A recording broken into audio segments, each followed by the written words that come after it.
Welcome, Newport. Here we are from the desk of the mayor, and thank you for joining us. I have our city manager, Jonathan, joining us again. Say hi, Jonathan. Good morning, Newport. And we also have our police chief, Travis. Welcome. Yes, thanks for having me. Good morning, everybody. So I wanted to do the show today to bring some information out to the residents of Newport. We have been discussing moving Newport forward, development that's necessary. We've given a grant to NCCD so that they can put together a plan on how we need to progress. In doing so, I've had conversations with council members and the city manager and our police chief, because when you do expand or you do make changes, you can't lose sight to the safety. Safety is always going to be our priority. So I was fortunate the police chief actually took me on a tour of how the police's facilities are actually operating right now and the space that they're in. And that's my main concern, is space. So I'm going to ask our chief to just kind of explain how the layout is in the city building. Particularly what caught my eye at first is that you walk in, and of course the police can see you, but unless you're going to see the police, and correct me if I'm wrong, Chief, anybody can walk in and out of the building. So, Chief, would you kind of explain all of the intricacies of how it happens and how it works and where areas are located upstairs, downstairs? Yep. So it was kind of a maze for me. Yep. Yeah, the mayor is exactly right. So early on when she became mayor, we did a tour of the facility, and I just kind of pointed out some huge safety concerns that we've had rise within my time here. The police department has been there for long existence before I was even a police officer in Newport. And we are getting to the point now where we are outgrowing our space, essentially. But one of the huge problems is safety. The building is not secure. We share space with the town clerks, the city manager, the rec department, public works. It's all encompassed in the same building, which the public needs to have access to all those departments, right? So they can come and go during the day when we're at business hours. However, it's not set up appropriately for people that are dealing with the police in a crisis situation to have access to the entire building, and that's currently what we have. I can sit here and go over instances that we've had, scenarios that are very unsafe that have happened in the building during business hours. Typically, for any police department, you have access to a lobby door, which then is essentially like a lobby to have access to either a dispatcher or an officer that's on duty, that if somebody is in need of help or they want to talk to a police officer, then that's as far into the building that they can get. And currently that is not the case. They can come in and have access to the entire building. Our layout upstairs is where our main offices are. So my office, the sergeant's office, and the patrol room. So we do a bulk of our work out of the offices that are located on the first floor of the municipal building. However, throughout the rest of the building, we have our interview room that's downstairs, our processing room that's downstairs, our evidence room that's downstairs, our locker room that's downstairs. And when I say downstairs, this is like essentially the basement level of the municipal building. Everyone's pretty familiar for the most part with the municipal building and how it's set up. Well, there's a gymnasium upstairs. It's very, very loud, right? So like I have talked to both the mayor and the city manager in reference to some hurdles that we've had when we've had people in custody and we're trying to interview people downstairs, and it's so loud that we literally have to walk outside to finish the interview. I think we have maximized the space that we have. We're kind of not tripping over each other, but we're definitely rubbing elbows a lot throughout the day with what we have. I have a sergeant and a detective that share an office. The patrol room guys sit side by side. And then, of course, upstairs on the first floor where all those offices are, is the gym is just outside the door. So if there's an event going on out there, whether it's just, the nightly rec league for basketball, or if there's a wrestling event, or if it's a birthday party, to find a quiet space in that building is pretty tough to do. So, And just to circle back a little bit to the safety part of this, right? Because that's kind of how this whole conversation started with the mayor and the city manager for me was like, look, we have to start thinking about possibly a different venue for the police department. People that we deal with aren't always, they're experiencing a crisis sometimes, right? So things are not going well in their world. The police have tough interactions with them. So when you bring that mix into a public setting, it doesn't always go well. We've had windows to lobby doors get broken. We've had a fire extinguisher that was taken off a wall and sprayed the whole downstairs of our facility, which kind of put us out of, essential everyday business. We had to use the sheriff's department facility and the state police's facility. We currently don't have a space to, if we seize a vehicle, we don't have a space to hold that vehicle while we're applying for a search warrant. So we have to rely on the sheriff's department and the state police to hold those vehicles. Currently, right now, we have 3 vehicles sitting at the sheriff's department. We don't have secure parking for our officers when they come and go from work. The garage where we park our cruisers is very limited in space, and it's kind of a maze to get in and out of there with the way that, because the building is old, so there's old lolly columns that are set up inside to try to navigate a cruiser in there, or to try to get out when there's an emergency call can be very challenging sometimes. So those are definitely some of the hurdles that we're, fighting with, and just trying to do some forward thinking of space that we're going to need as a police department to function the way that we should be able to function. And I think some of that is going to be separating the police from the general public's business operation and the city's operation. So that's what we've been discussing. Just to get that conversation started. Thank you. So pretty much we know that the city wants the police where they can see them or know that they're accessible. Yep. I mean, that's that subliminal safety. Right. But being down the street is not going to change that. In fact, if you were moved, say, as long as you're within the city parameters, and if the roadways are better and easier to get out and service, that doesn't minimize the safety or protection, unless you tell me I'm wrong. Yeah, no, I would agree with you 100%. I mean, for the most part, it was always like people have to be able to walk to the police department. They have to be able to, be in the Main Street area, right? I don't believe that that's the case anymore with cell phones and just the transportation that we have in the city for rural community transportation. Like, there is a way to get there. And from what we find most of the time, people aren't just walking to the police department to make complaints. They're usually calling. They're getting a ride. They're getting dropped off by a friend if they don't have a vehicle. So I think that we can, I think you're 100% right. Like, being on Main Street to me is not a good argument for, the police department anymore. It's actually very unsafe sometimes when we're leaving on an emergency call and traffic is, let's say, between like 4 and 6 o'clock when it's usually pretty busy, and to try to get out of there with lights and siren can actually be a little more dangerous than what we like. So I think no matter, as long as we're in the city parameters, access to us is still, it's going to be the same. I don't think we're going to see a big change with that.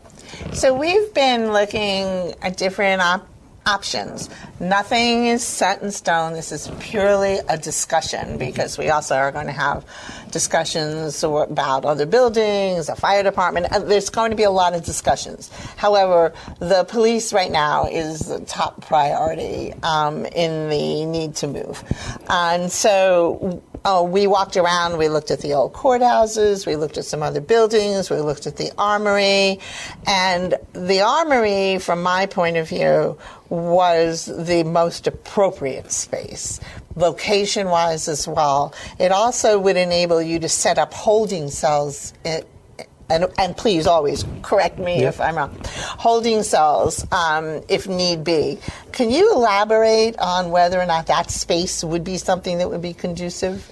Yeah, I think it would be very conducive to what we're trying to accomplish. And like I mentioned before about the municipal building and some of the safety issues we have there, like, We currently have a lot of resources that are scattered throughout the city because I have no place to store them on site, right? So if there's an emergency and we have to go, let's just say we have to get on a snowmobile or an ATV, I have to go to wherever those are stored, which some are at Public Works, some are at wastewater, some are at the water tower being stored. We have nothing combined in one space. The armory is actually set up. They have a big fenced-in area that's secure. They have a garage that's a 4-bay garage that would all be secure, encompassed in that.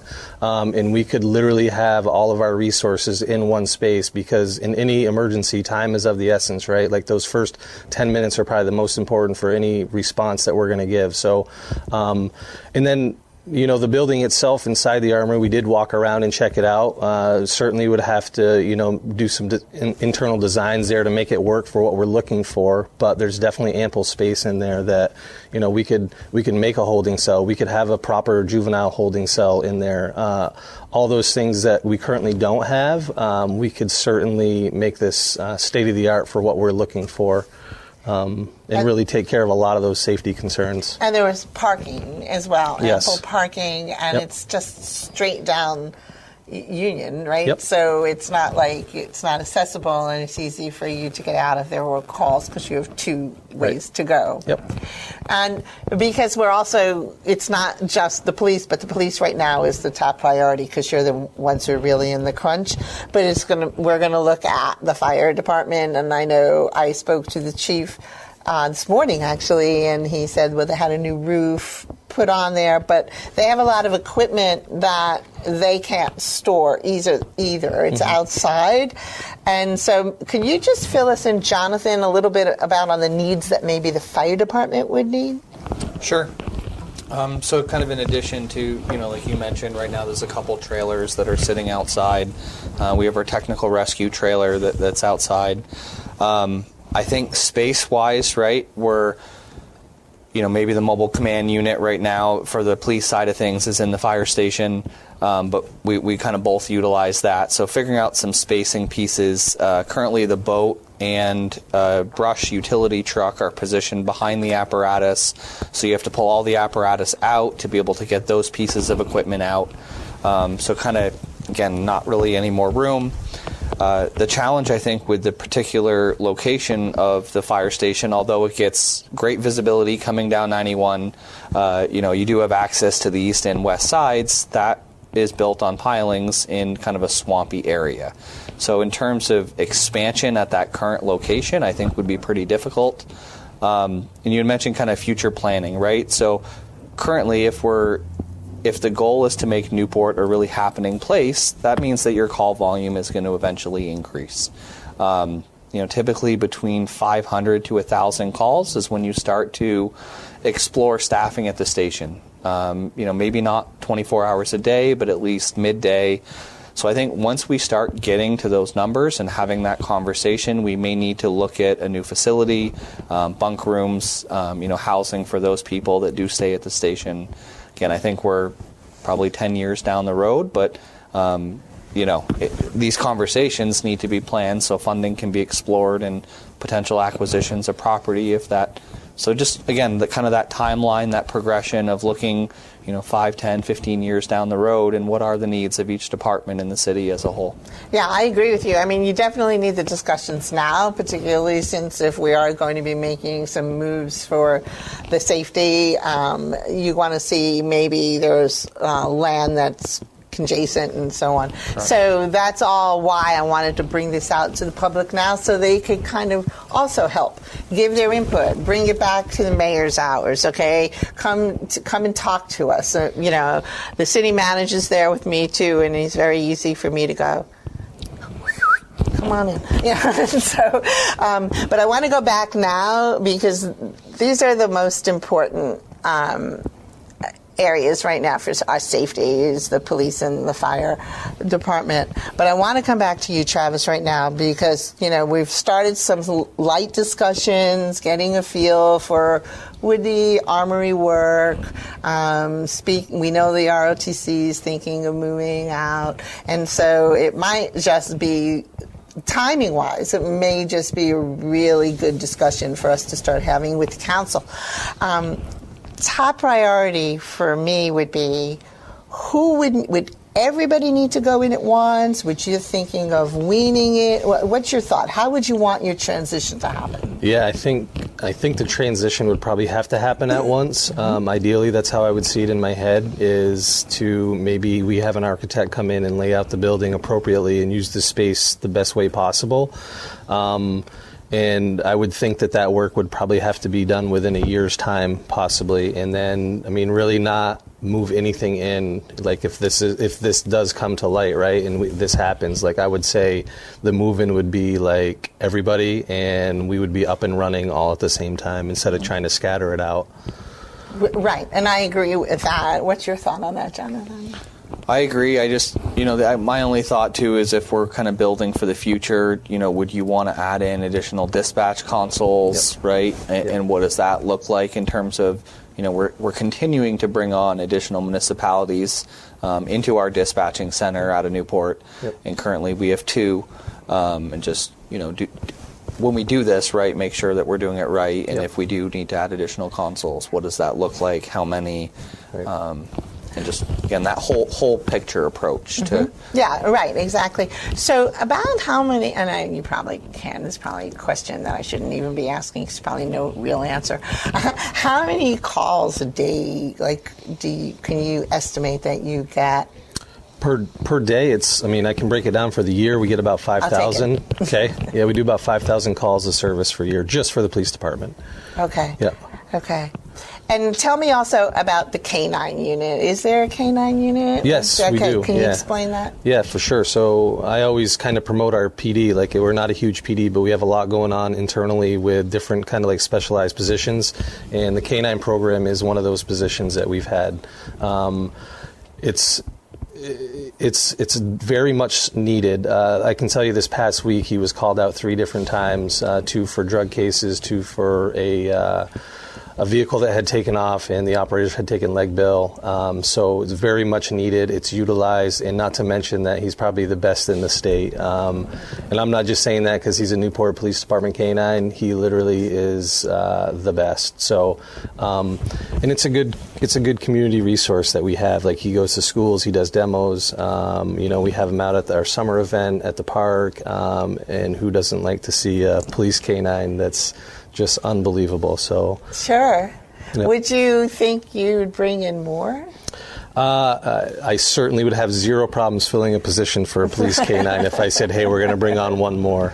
There's definitely a lot that goes into it. The training side of things that we don't see, like all the behind-the-scenes stuff, the at-home care.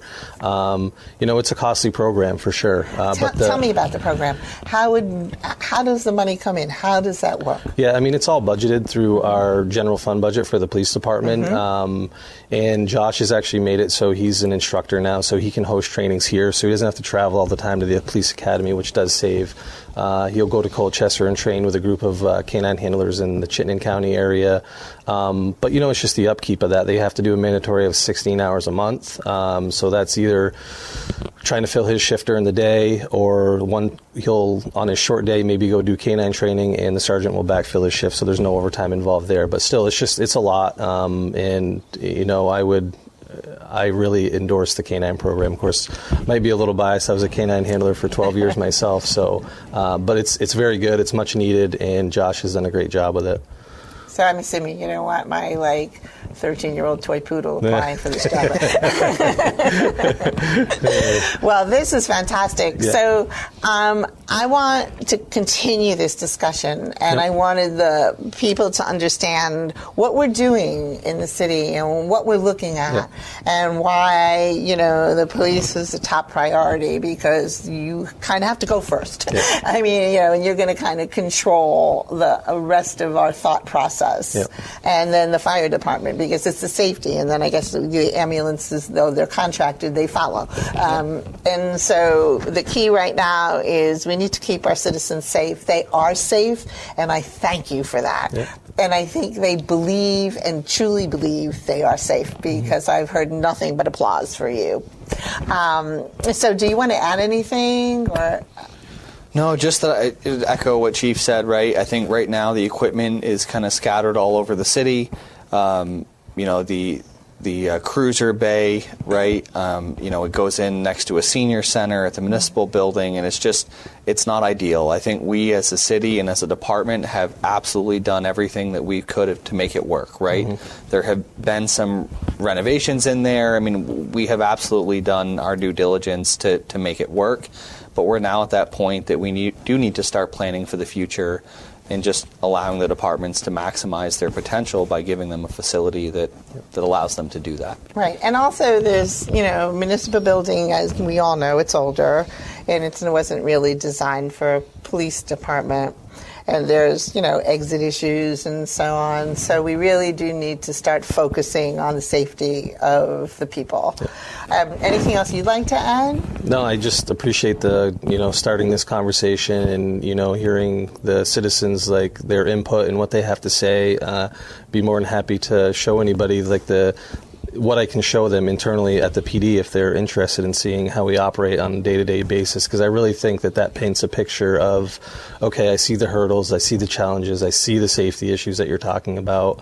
I think that would open up a lot of conversations and understand why we're starting to have this. Our police department is, they're top notch, and we are not getting any smaller, and I think it's a good time to think about making that move.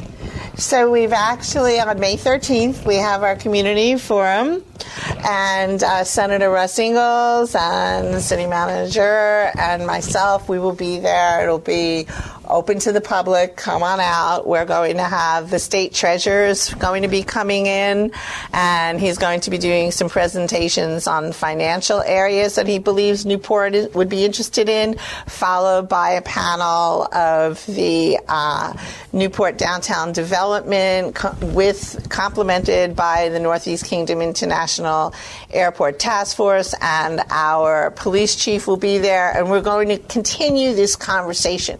And you will be able to come in, and we'll have some questions and answers, and we hope it's informative.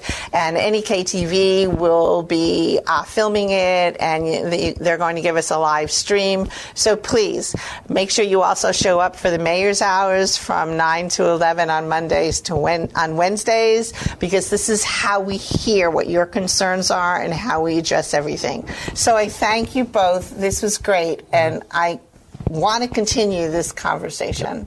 So thank you, Newport, and we will see you next week.